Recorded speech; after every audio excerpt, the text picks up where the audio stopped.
এই জঙ্গলের রাস্তা 3 দিন থেকে আমি এই জঙ্গলের রাস্তার মধ্যেই চলতেছি। নমস্কার সবাইকে বন্ধুরা, এখন আমি আছি তামিলনাড়ুতে, যাচ্ছি আমি 10 নম্বর জ্যোতির্লিঙ্গ রামেশ্বরম।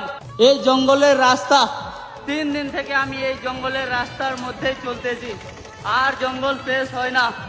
কাল রাত্রে আমি একটা গ্রামের যে পঞ্চায়েত থাকে সেই জায়গায় ঘুমিয়েছিলাম, তারপরে আর এই দেখো এদিকে দূর দূর অব্দি কিছু দেখতে পাওয়া না, সিরিফ জঙ্গল আর ফসল লাগিয়েছে এরা। আরো আমাকে 60 কিলোমিটার যেতে হবে, তারপরে কিছু গ্রাম পাওয়া যাবে। বন্ধুরা, আমার নাম শম্ভু, আমি স্কেটিং চালিয়ে করতেছি সম্পূর্ণ ভারতের যাত্রা 18,000 কিলোমিটার। 18,000 কিলোমিটার 13,000 কিলোমিটার থেকে বেশি স্কেটিং চালিয়ে 15টা রাজ্য কমপ্লিট করে এখন আমি 16 নম্বর রাজ্য তামিলনাড়ুতে আছি। একটা বাংলার ছেলেকে সাপোর্ট করতে চাও না ভারত যাত্রায়, তাহলে মন চাইলে পেজটা ফলো করে দিও, না হলে ভিডিও শেয়ার করে দিও।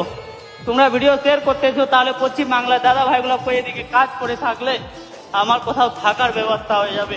আমি এইরকম এখন জঙ্গলের রাস্তায় যাচ্ছি। হর হর মহাদেব, জয় হিন্দ, জয় ভারত।